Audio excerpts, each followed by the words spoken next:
I'll get started here. It's good to have you here this morning. We will leave some time at the end for questions, but especially being a small crowd, I don't know if others will join us, but feel free to ask questions along the way too. I want this to be about you guys and taking away all you can from it. All right, so what we're going to do here, we're going to start with the end in mind. Most of us don't want to be hacked, and we're here to try and prevent any kind of cybercrime from happening. But if you are, I want you guys to know what to do. Most people haven't thought through it and don't know how to handle that. So we'll talk briefly about what you do. And then we're going to talk a little bit about the current landscape. I want to build a case here for why you're even sitting and listening to me today, and why it's important for you guys to start to take this stuff seriously and kind of how things are changing going forward. And then we'll spend the majority of the time really talking about what you guys can do to protect your businesses, your employees, even you personally and your families when it comes to cybercrime and different types of attacks that are out there. And like I said, we'll leave some time for question and answer after that.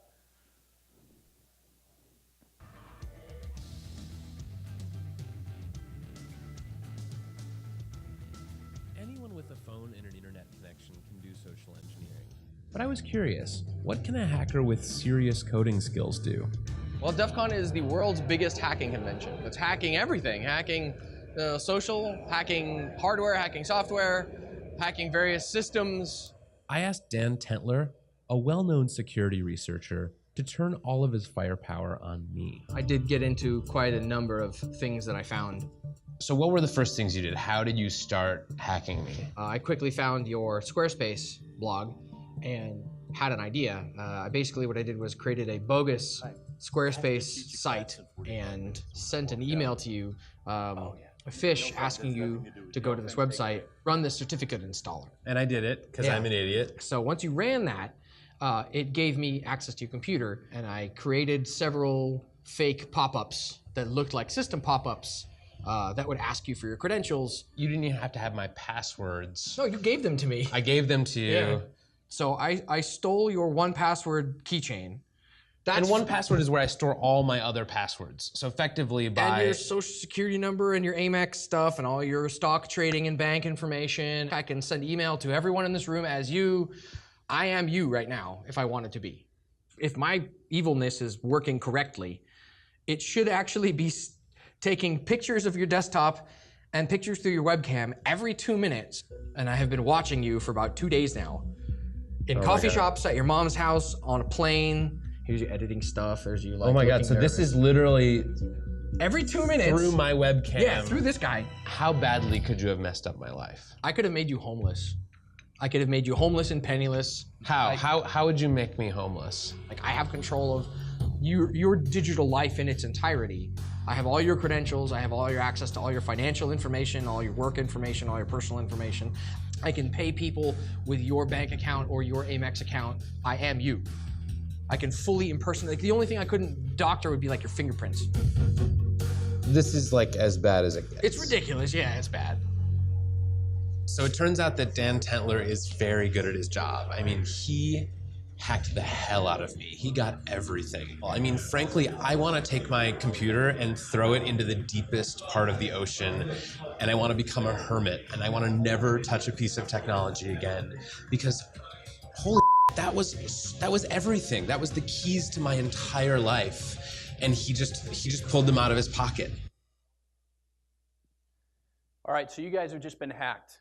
Your phone just rang, and it's your controller calling, and $200,000 is missing out of your bank account. What do you do? Right. That would be an appropriate response. Well, let's say you get a call from your office manager, and she tells you that all of the files are locked up on your guy's server and nobody can use them. What do you do? Pray for a backup. Yeah, hopefully we got backup. These are real world scenarios. I'm going to give you some examples of a couple of them in just a minute here. But let's talk about that question of what do you do if you've been hacked. So first off, you want to report all instances, whether it's legitimate and you know and you've confirmed that it's happened, or it's just suspicious activity. You want to report that to IT. Time is of the essence when it comes to any of these types of events. So you need your team to know as soon as they have suspicious activity or believe something has happened, let IT know, because then it can be controlled within the environment. Time is important with all of this. Immediately turn off or unplug your computer. This is a critical step, and it's something that anyone can do when it comes to cybercrime. It doesn't matter how educated you are or how proficient you are at computers, go yank the plug. You're not concerned about the computer itself at this point, and I wouldn't tell you that normally, but when it comes to cybercrime, you want to get that machine or machines off the network as quickly as possible, and so just unplug them, remove them from the environment.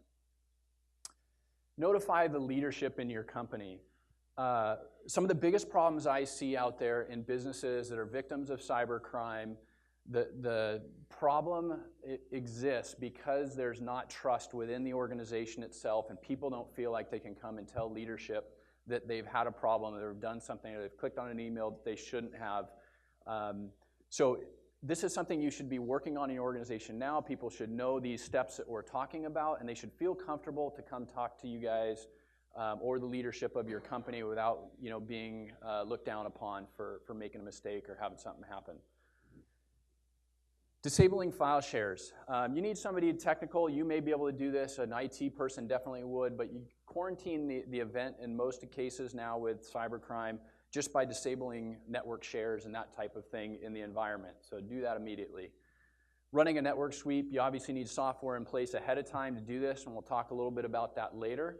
But you want to run a network sweep to see how widespread the problem is, so you can run around and unplug other people's machines too if you need to.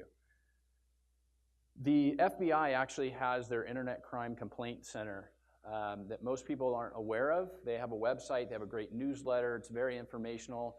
This is where any investigation starts. If you're a victim of a cybercrime, if that $200,000 did go missing out of your account, they're the ones that are going to kick off the investigation. So you want to get them involved in it. If necessary, restore files from backup. We'll talk a little bit about backup. Somebody mentioned it in here already, but we want to make sure we have good backups. If there's no other option, pay for the unlock keys.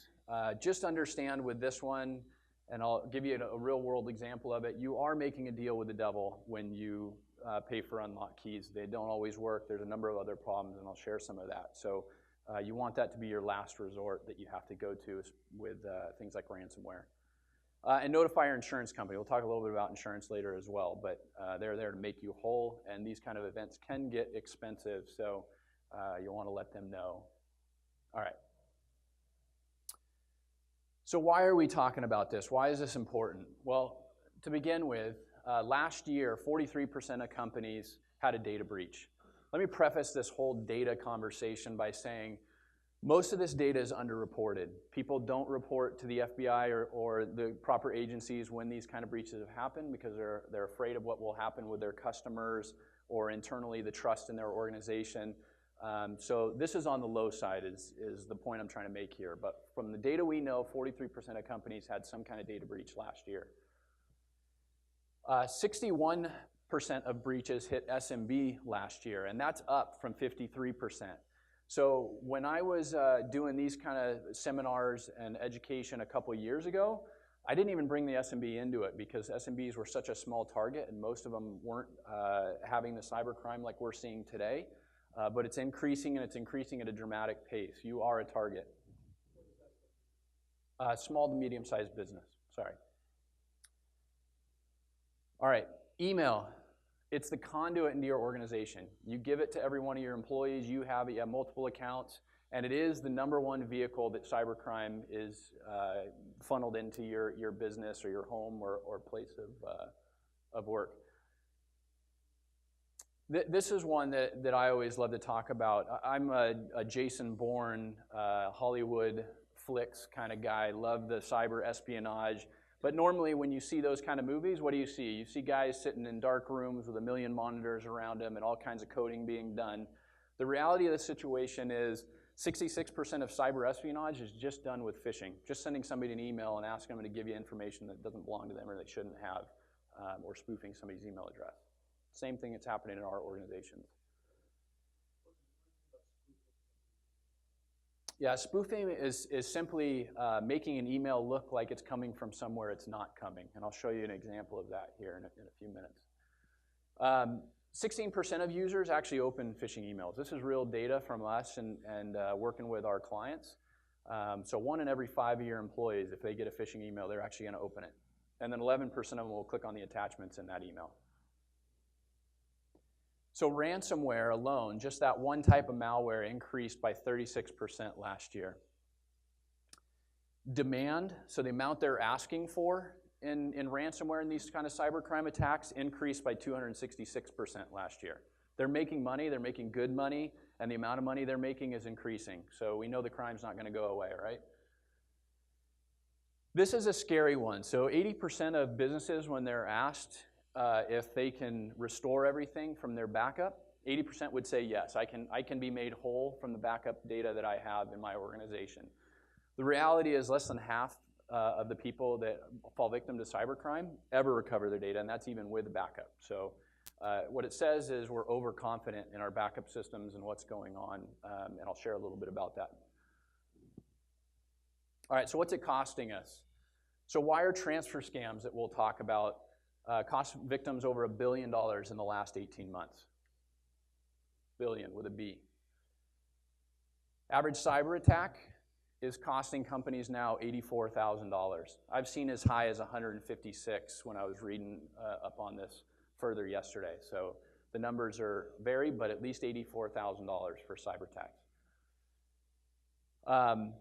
Yeah, so half the businesses that had some type of cybercrime experienced downtime for their users of anywhere from an hour to 24 hours. And we all know how expensive it is today to have users sitting around in our organizations without them able to work on their computer. So 24 hours is a lot of downtime. The crazy thing is a third of the companies had more than 24 hours of downtime from these cyber attacks. 35% of attacks are resolved through paying ransoms. So again, that goes back to protections and data backup. People aren't confident in it, and most people, a third of the people are paying ransoms when they get them. And $5 billion was paid to ransomware criminals in the last 12 months. Again, that's from what we know. Unfortunately, ransomware criminals don't keep proper books or report to any tax agency, so we don't know exactly what it is, but the best we can tell, $5 billion. Of paying ransomware targets, less than 50% get their files back. So again, this goes back to how expensive it is to your business. You can pretty much assume that you're more likely than not to lose data if you fall victim to some kind of cybercrime. So what's happening here?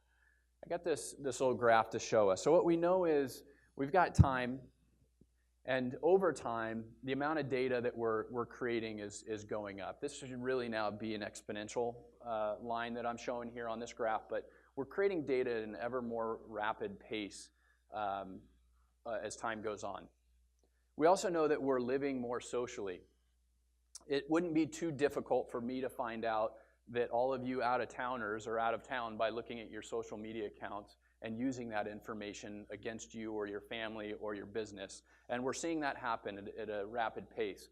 It's easy to know where people are at because of the social living. We also know that how easy it is, or the ease of creating software is going down. I started my career writing software for Boeing. I worked in their military program here in Long Beach, and I went to years and years of schooling and worked tons of internships to learn how to write software. Today, you don't even need to learn how to write software. You can pay somebody to do it for you and pay them inexpensively to write it. But even if you don't want to do that, there's plenty of tools out there. Within a couple days, you can write software. As a matter of fact, I work with high school students through my church. Most of the students now coming out of high school can write software better than I ever could, just from playing games like Minecraft and things like that, where they want to write their own worlds and connections into other people's games.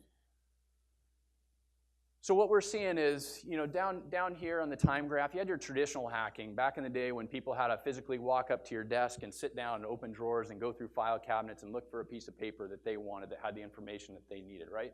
That's kind of the traditional hack. And then over time, they wrote viruses, and most of the time that was just to get their name on the news. That didn't really make them any money or earn them anything. Spam, on the other hand, they started to get spam out the door, and people started buying junk and sending people money and doing things. And then they got more pointed with it with phishing, with targeting in email, and spear phishing, even more targeted. And now we're in this time here where we have this ransomware. So what we're seeing is the bad guys, these black hats, they've figured out how to monetize cybercrime. And the amount of money they're making from cybercrime is going up rapidly.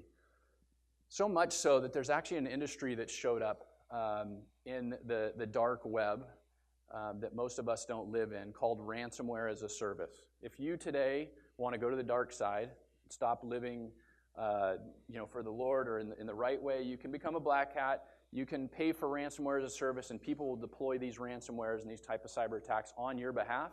And I'll show you an example of this. And you can make money all day long living on the dark side.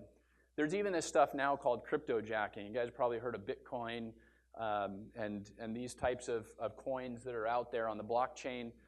They're even using our computers now and hijacking computers so that they can use them to do some of this mining and other types of bad activities on our machines. So what we're seeing is this dramatic increase in malware and problematic softwares that are getting deployed through websites and other softwares. This is I'm a finance guy, and so this is just a little example for you of real world data.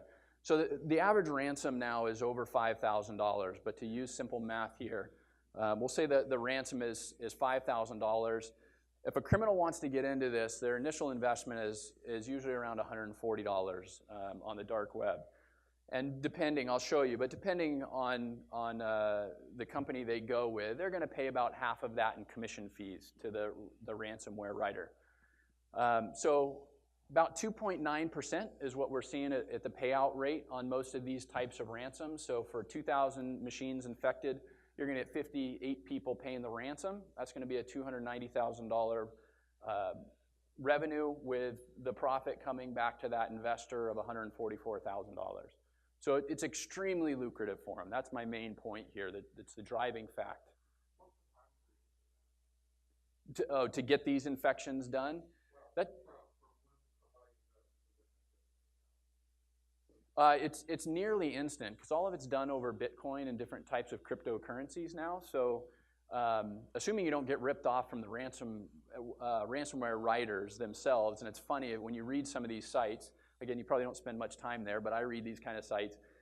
Some of them talk about how the criminals don't trust the other criminals, right? But yeah, so buying the list, getting involved in this, I mean, your time to pay out can sometimes be as little as days for these guys.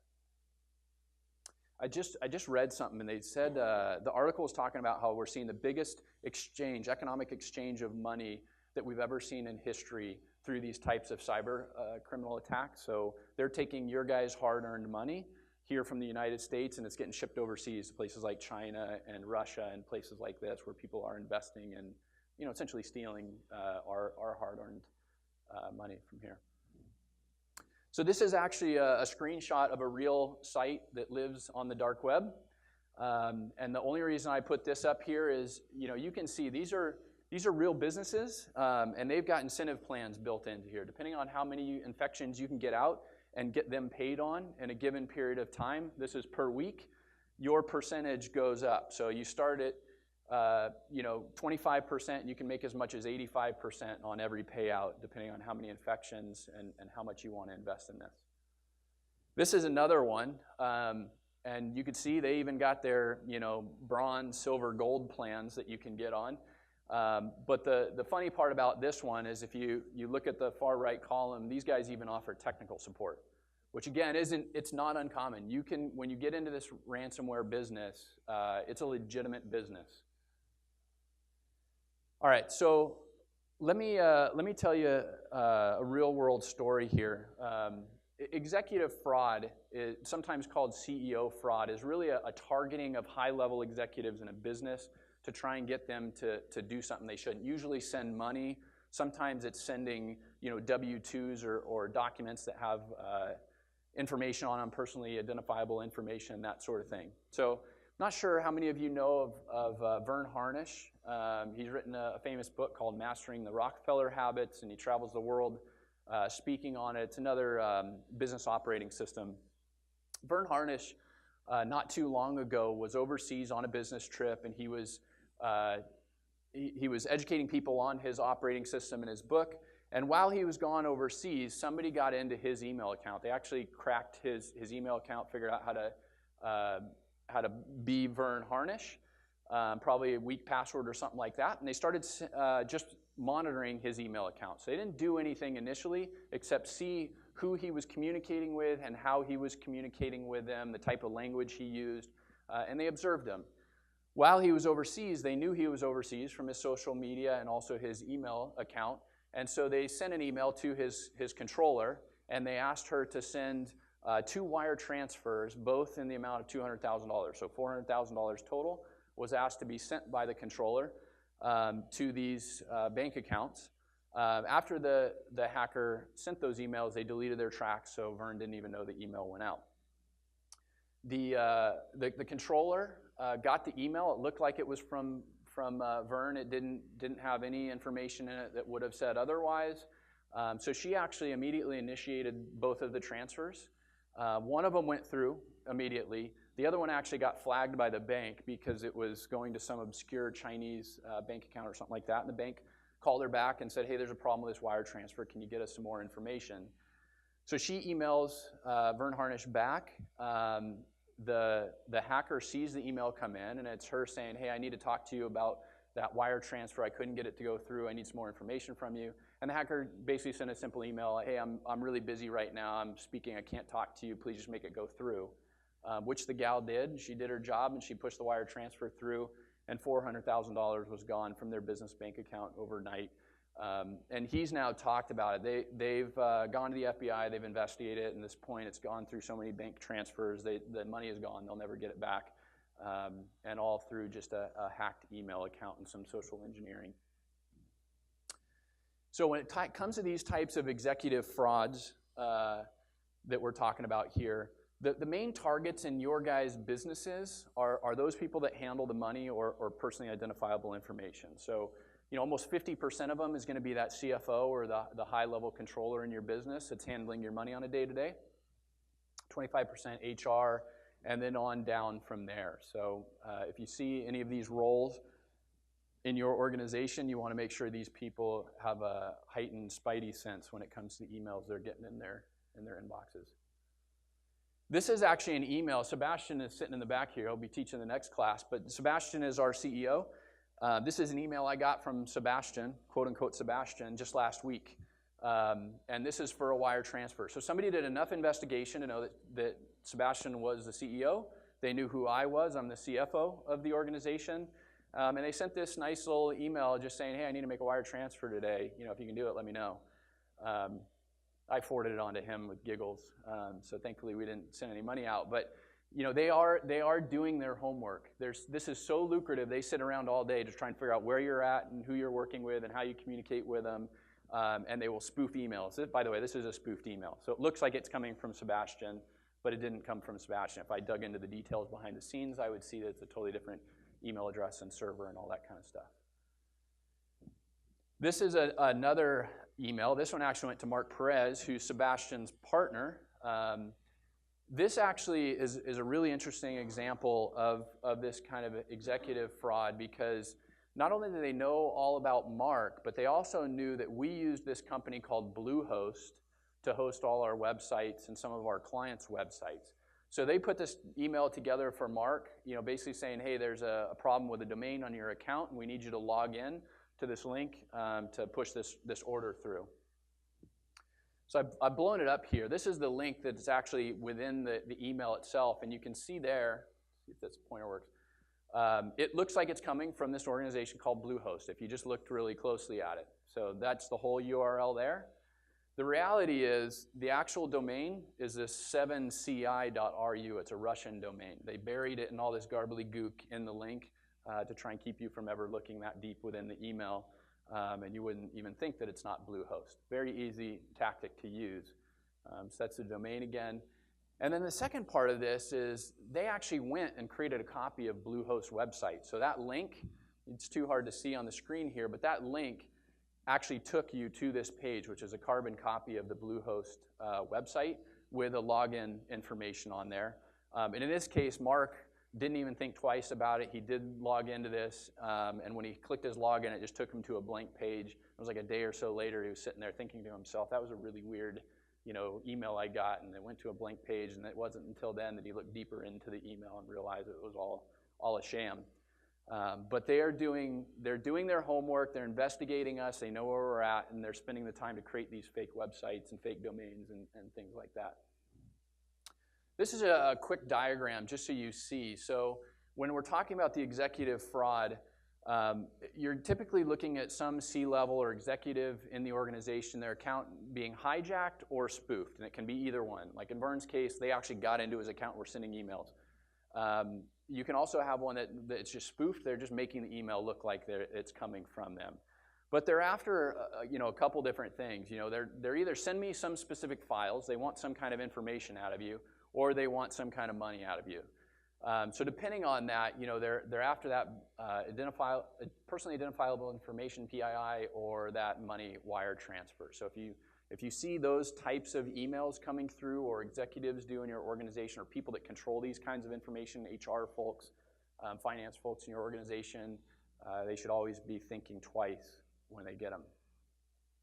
So ransomware. I'm not going to talk too much about this for sake of time, this real-world example, because you guys have now probably either experienced it or know somebody personally who has. It's gotten that bad. But what I want to talk about with this one, this is the example I have here is a taxi cab company, one of the two biggest or the second biggest in LA. And they got ransomware. The user who opened the email that launched the ransomware immediately recognized that he did the appropriate thing. He let people know. They shut his machine down, and it actually didn't spread. There was no problems.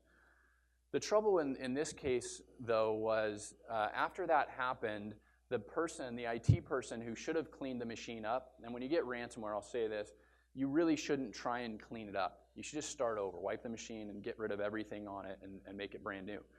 They didn't do that. They took the lazy route, and they just tried to clean up the machine. They did what is easy to do in Windows, and they reset it back to a previous version of itself, so it just didn't think those files existed. Fast forward a couple months later, the IT department went through and updated the machines with new Windows patches, and that reverted the machine back to its former self and re-released that ransomware. Happened on a Friday night, so they get in Monday morning, and pretty much everything in the organization was locked. They were actually down in this case for close to a week trying to recover data, and did end up paying the ransom on this data. Not only did they pay it, they ended up paying twice. So because they couldn't get their data back from backup, they reached out to the ransom writer, who said it's going to cost you $10,000 to get the ransomware key. They said, great. He sent them a Bitcoin for $10,000. They released a key, and that key worked. They started unencrypting their data, and they got about halfway through the decryption of their data, and then the key stopped working. So they had to go back to the ransomware writer. He's like, yeah, great. You want the rest of your data? It's another $10,000. And they ended up paying $20,000 to restore their data in this case. Traditional hacking. This is most people don't think this actually still happens, but it's prevalent, and it does still happen. We have a company that's actually now a full-time client of ours, and they're in the business of doing background checks and stuff like that for pre-employment. They have their own website. They had a CIO who was on their staff, and the guy decided he wanted to move them to the cloud. In this case, he actually moved them to Microsoft's Azure cloud, which is a great solution. But in moving them to the cloud, he didn't think through all the details of what needed to happen for that to be done securely. He just moved the data. So they had a website, they had a back-end database. It wasn't up there for more than a couple weeks before they noticed information on their site changing, and they weren't changing it. So they reached out to us and said, hey, we think there's a problem here, but we don't know how to figure it out. We don't know what the problem is. It was the very next day. So we had that call with them. We told them we would look into it. The very next day, we get a call from the gal on the phone who was our main point of contact, who was crying and telling us how she'd been up all night long with their CIO trying to figure out how to get back into their system, because at this point, the hacker had actually locked them out of their own equipment, and they couldn't get in, they couldn't control it, and they couldn't do anything with it, which is where we had to get involved and take over and get them back in and get things cleaned up. It ended up being a very expensive case for them, not only to clean it up and make it workable again, but because of the type of information they handled, there was a lot of legalities associated with this case for them. Key point to make here, I don't want to scare you away from the cloud. We do a ton of cloud, and cloud is great. But cloud done poorly is just as unsecure as your office done poorly. So didn't have anything to do with the cloud in this case. All right. There's almost too much for me to worry about here. I'm almost just sort of numbed. People keep telling me, oh, this could get hacked, and that could get hacked, and this other thing could get hacked, and oh, chemical plants could get really hacked. And at some point, I've got to get out of bed in the morning. So I have to find a way to make myself feel a little bit better about all of this. So I'm meeting Morgan Marquiboire, a cybersecurity consultant and the director of security at First Look Media, for some advice on locking down my digital life. Should I be feeling helpless, or can I help myself here? Do you worry about trained martial artists beating you up on the street? Not particularly. But you're aware that they exist. You're also aware that you probably couldn't do anything about it if one of them wanted to beat you up in the street. Probably not. Right? And I mean, you can actually possibly think about the danger that hacking poses to you right now in much the same terms. But the first step is actually thinking sanely about digital security, which most people don't do. So for instance, how do we protect our physical integrity? Maybe we don't walk down the dodgy alley at night, right? People who haven't spent any time thinking about digital security don't actually know what the dodgy alleys of the internet are. Like, should I click that link? Maybe I shouldn't install this software. And I thought I was pretty good. It's tough. But chances that a skilled black hat is deciding for no reason whatsoever to attack you, is actually reasonably small. It sort of begs the question, why, right? You could hire security people to, look after your online life, but you probably don't need to do that. We used to think of hackers as being sort of fringe characters, but now when so much of our lives are lived on these connected devices, they're power brokers. They can make or break us. I'm trying to log into our account. They stole your 1Password keychain. They know more about this stuff than anyone, and that's a power that is going to become increasingly valuable. We need to know where our flaws are so that we can be safer. All right, so I love the way he puts it in that little bit there. Really what I want you guys to walk away from this with is, what are the dodgy alleys? What are those places that you, your people, your family should just try and avoid and not walk down? And that is a fairly easy thing to do. It's an inexpensive thing to do, and so we'll talk about that. First off, before I get into some of the details here, I think it's important to say, this little word cloud here has a lot of things in it, like firewalls and antivirus and patching, complex passwords. Us in the IT world, what we call that is perimeter hardening. That's all the stuff that we used to be concerned about in our businesses. As long as I had good firewall and good antivirus, I was safe, right? That's all we thought about. It's still true today. You want a good firewall, you want good antivirus, but the perimeter hardening isn't the way that people get in any longer. That stuff has gotten so good that they don't necessarily try and break through these things. We call it the what about Bob. Bob in your organization, it can be the receptionist, it can be the CFO, it can be any executive or employee that you have, is now the weakest link in your organization, and that's what the cyber criminals are after. Okay, so they're not trying to get into those hardened perimeters in your organization. So how do we educate Bob, and what do we do about those people in our business? So first off, awareness and education. It's the biggest piece that's missing in almost every organization that we come into today. It's simple stuff, like having written policies that your people know exist, and they know what they say, and they've read them, and they've signed them. How can I use the internet in my organization?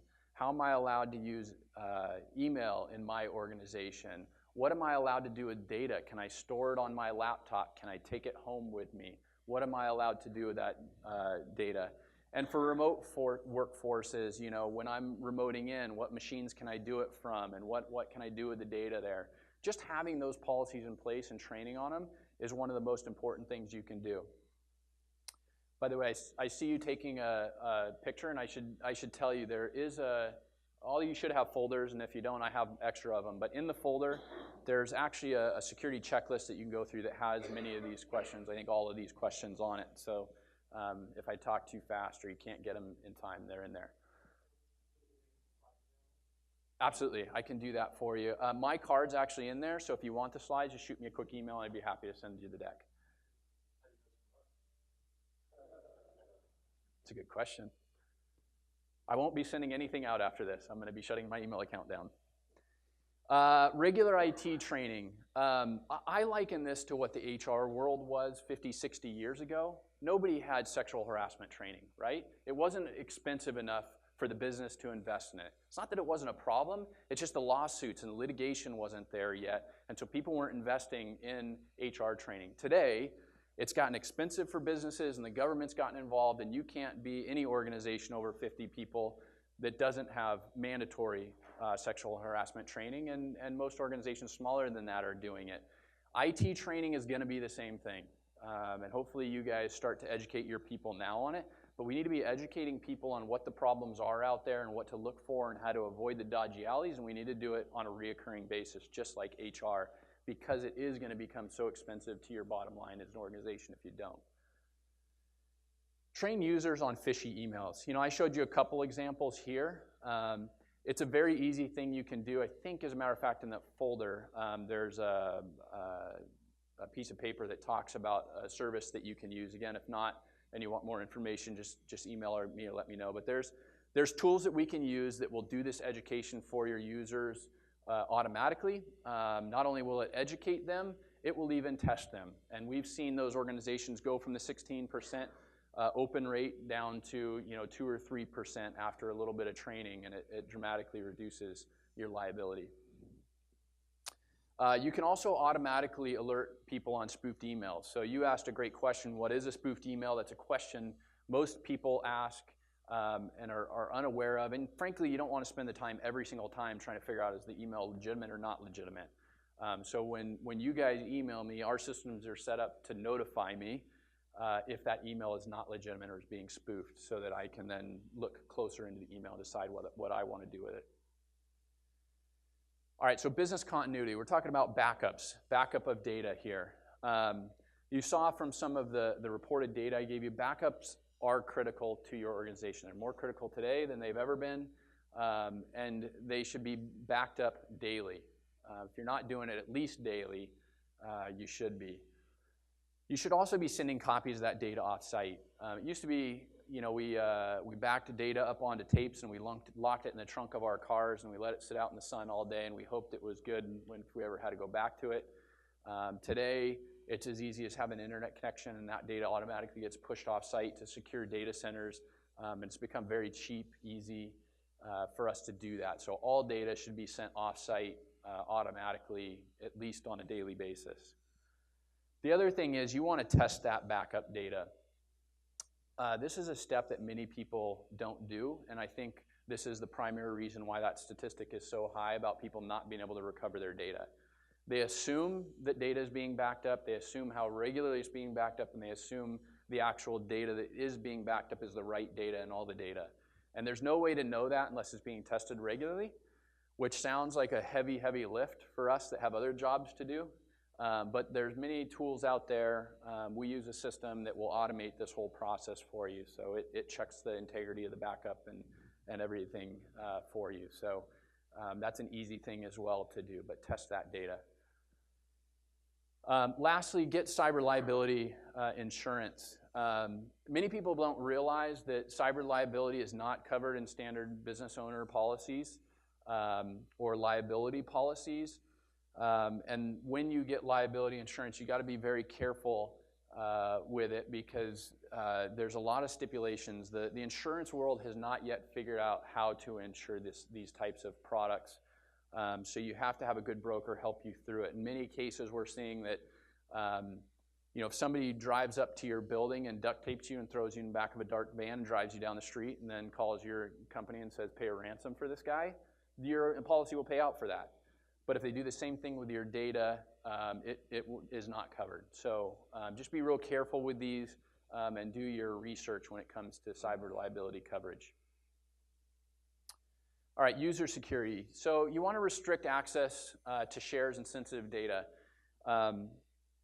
There's a logical reason for this, right? You don't want some people to access data they shouldn't. That's one reason. But when we're talking about cybercrime, the reason really is to prevent spread of cyber criminals. They'll get in through one person's computer, and they'll have access to everything that person has access to.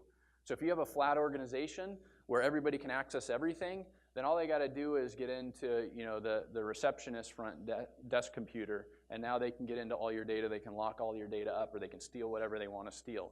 So having a hierarchy and restricting the data that individual employees have will help prevent some of those problems.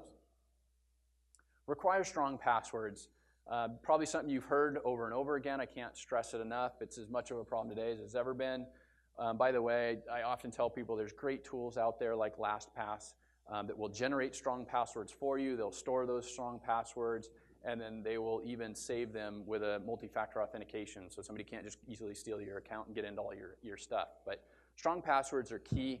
I just mentioned multi-factor authentication. Essentially that is you log in with a password, and then you have to have some other token or some other way to log in.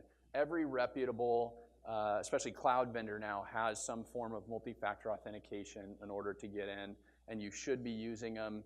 Our Microsoft partner manager was just telling me that Microsoft's data is that 90% of the attacks that they saw last year would have been prevented just with multi-factor authentication. So it's very simple to do and would solve a lot of problems.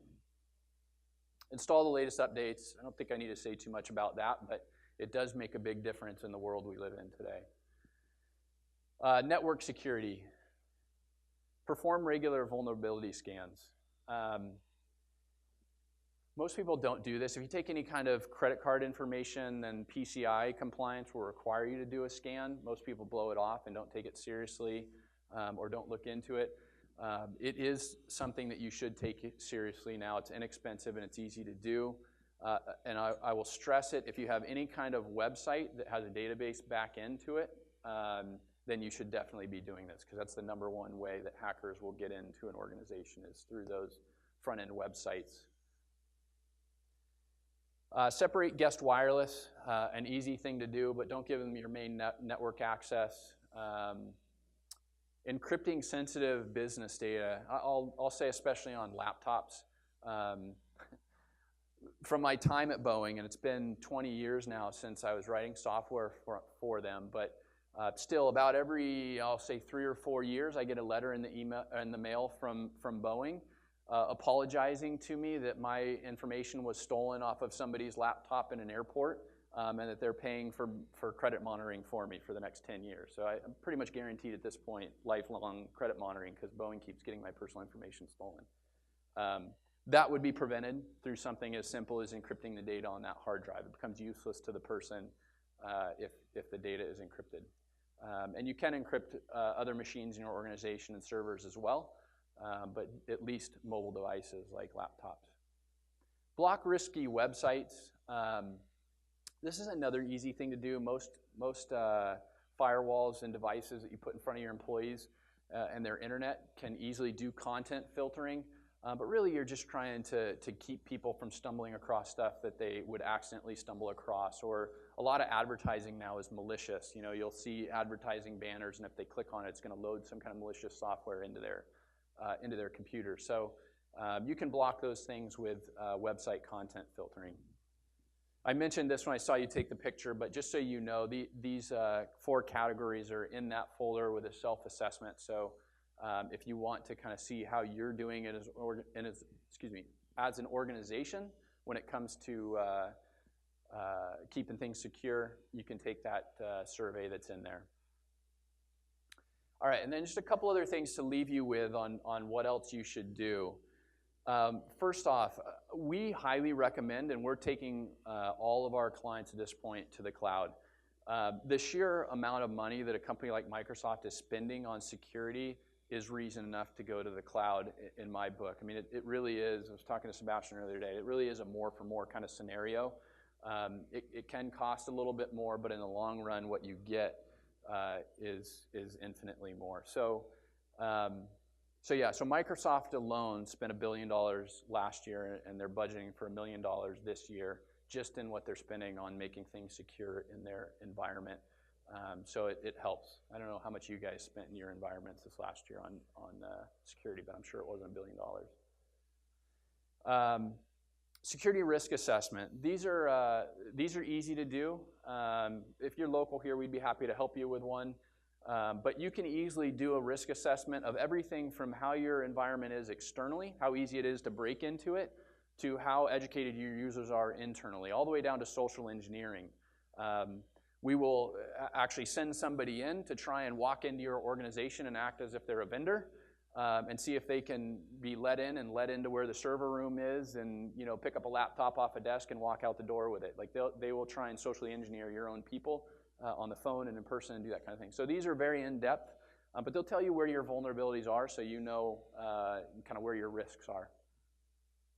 Phishing simulation, I think I talked about this a bit, but you can sign up for services that will test phish your users. If they fail, it will educate them, and it just keeps them aware of the problems with email, and kind of helps them stay sharp when it comes to that conduit into your organization.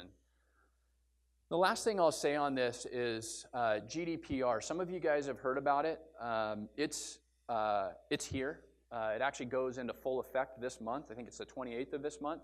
So it's a general protection regulation that the European Union put together. There's a lot of good with it. There's also a lot of bad because there's a lot of fines, and there's a lot of people who are going to be affected by it, especially US-based businesses that aren't even aware that they're going to be affected by these regulations.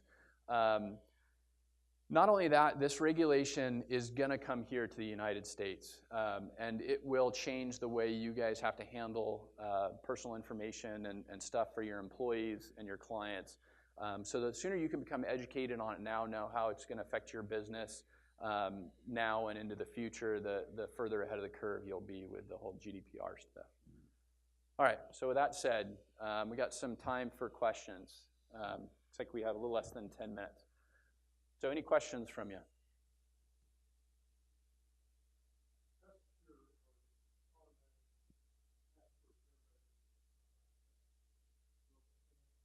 Mm-hmm.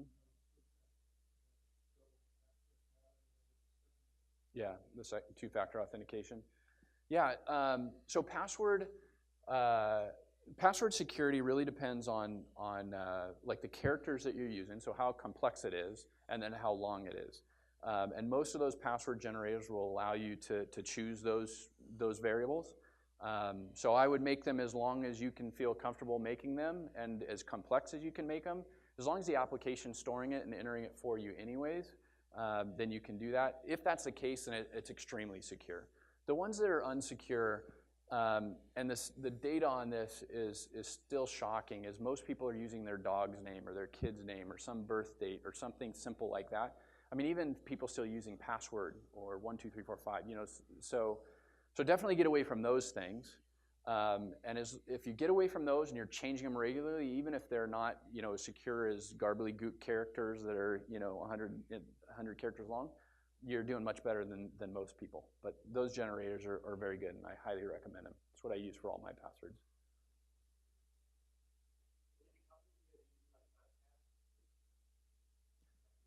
Yep, so I use LastPass, recommend LastPass. LastPass is free for any of you that don't know about it. It's a tool that's got plugins for browsers. They got an application for your phone, and it generates the password, stores the password, enters the password for you, and then has the multi-factor authentication. So when I want to log in to get my password to log into a website, I put in my LastPass password that stores them all, and then I actually get an alert on my phone saying somebody's trying to log in, is this authentic? And I can click yes, and then if both my password and the phone say yes, then it lets me in and it puts the password in. So yeah, I would highly recommend LastPass. It's a great free tool.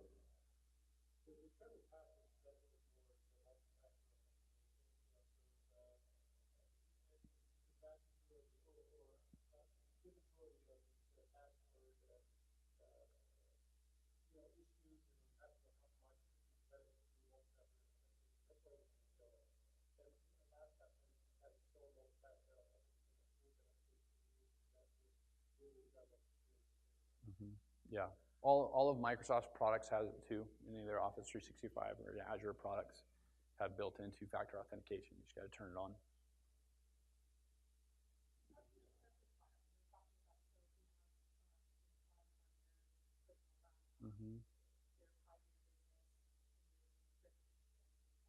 Yep. Yeah, so encryption is done through software. And all of the new Windows 10 machines and later the Pro versions of them have encryption built into them through a tool called BitLocker. Again, you just got to turn it on. It's not on by default, so that's one way. There are tools, though, that will use the BitLocker backend, which can be a bit cumbersome if you're not really familiar with it or want to be geeky when it comes to technology.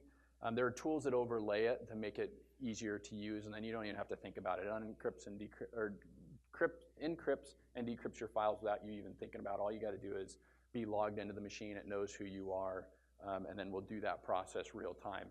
And then if your machine gets stolen or locked, or you lock it or whatever, and somebody takes that machine, there's nothing they can do to get that data off of it.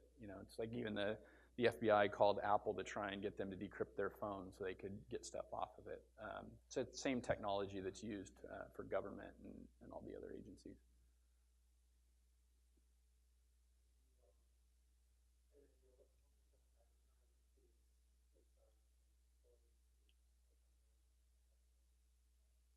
I don't have a statistic on that. I know that it was the Target breach that happened. It wasn't an employee being malicious, but it isn't uncommon for employees to mistakenly let people into the organization. In this case, it was an employee that left a loophole in their system for fire suppression, like sprinkler kind of company, again, which is unusual. We all have to have a phone line or data connected to those things so they can be monitored. So I don't know what the statistics is on malicious, internal attacks. I would say it's probably pretty low to nil, unless you got a bad culture. But it's extremely high when it comes to them being the conduit or the way that people get in.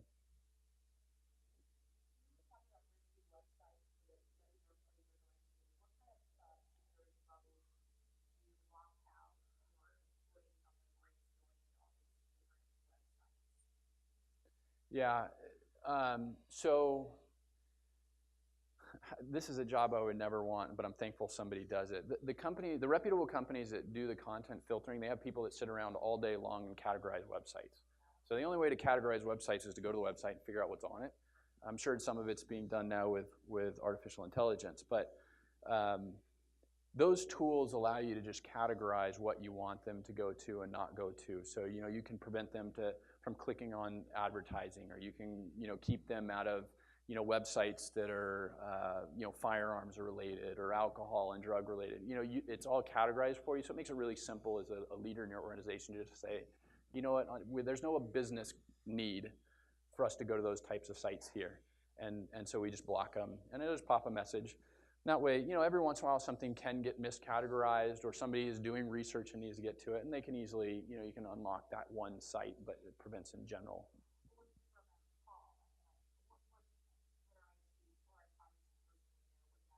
Yeah, so yeah, most of the big name firewall companies out there, so SonicWall, Barracuda, any of those will have built-in content filtering. You just got to pay for the license for it and set it up.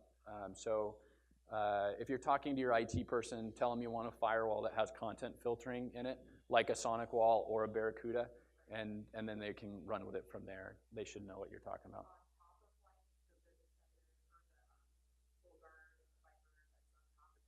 Yes.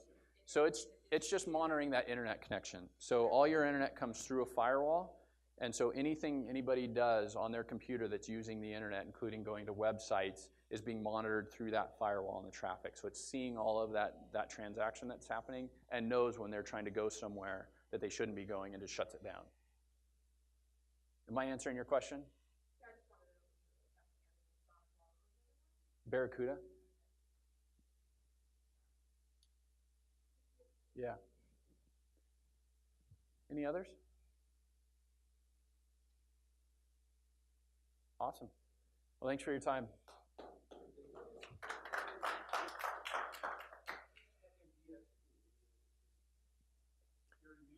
funny. I didn't want to do a commercial. You're making me do a commercial.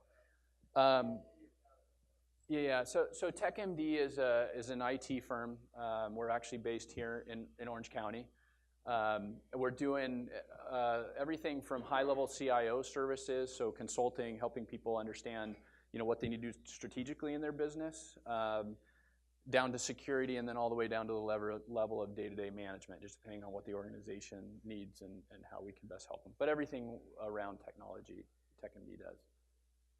And we don't just do it for doctors' offices as much as the MD. Yeah. No, it's funny. I get that question a lot. Yeah, absolutely. No.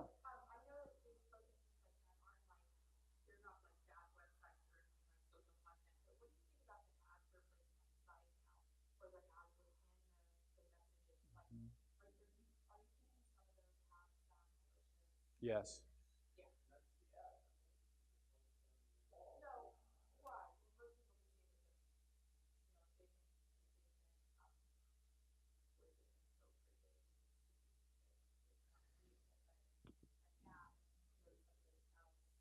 So the maladvertising is one of the most common ways that things like ransomwares are spreading today. I mean, if you just think about the sheer amount of money that they make, if they get just your machine infected with malware, they're likely to make $5,000. They'll pay for advertising all day long. So they'll make it look like it's coming from Nordstrom or whatever you're used to shopping at or doing. And you click on it, it launches a little application behind the scenes, and next thing you know, you're infected. So you have to be very careful of that. I have an ad blocker turned on my machine, so it just blocks all advertising. And again, that's free. You can get those in Google Chrome. Some websites, will tell you like, hey, we make our money and keep this content free based on our advertising, so you have to turn off the ad blockers. But in general, most sites don't care, and you can just block all ads. Content filtering solutions will block the majority of malicious advertising as well. So if you have either of those, you're pretty safe.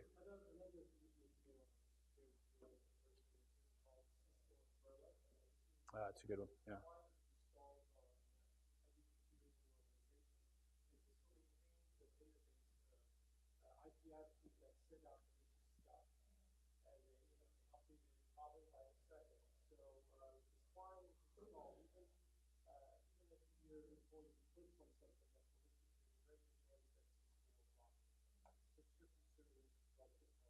Yeah, it's a couple bucks a month per user. It's really inexpensive, and it's a great tool.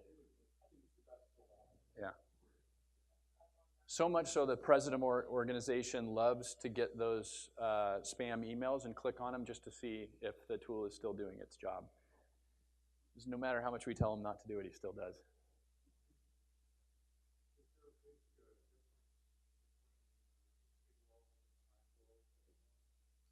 The difference is significantly less than it used to be.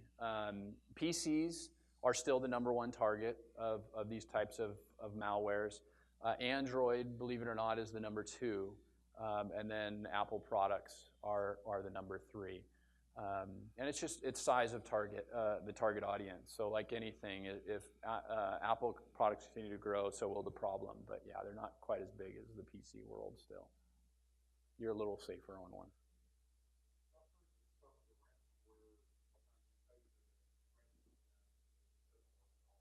That's true. Yep, and I used to have a statistic in here. I took it out, but yeah, it's somewhere in the neighborhood of 30 or 40% of people that pay ransom still never, they don't get anything from the ransomer. I mean, they really don't have any reason to give it to you. They're completely anonymous. You should be thankful that they do. Yeah. All right. Thank you, everyone. Appreciate it.